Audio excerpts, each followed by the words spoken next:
fresh blueberry cobbler. Here's what you'll need to prepare this dessert. Start by bringing most of your blueberries, a bit of granulated sugar, and just enough water to keep your saucepan from being dry to a boil over medium heat. Once it comes to a boil, immediately reduce the heat and simmer the mixture for about 2 minutes, just long enough for some of those berries to burst and release their juices.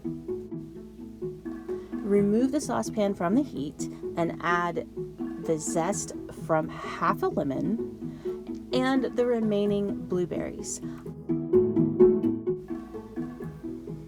In a baking dish or an iron skillet, pour in your blueberries and then set that aside while you prepare the topping. For the topping, you want some whole wheat flour, brown sugar, salt, baking powder, and cinnamon. Add some chunks of butter, and then using a pastry blender or your fingers, cut or rub the mixture until it resembles coarse meal. Scatter the topping mixture evenly over the blueberries. My skillet was a bit small, so I have a rather thick topping. If you use a larger skillet, you'll have a better crust to filling ratio.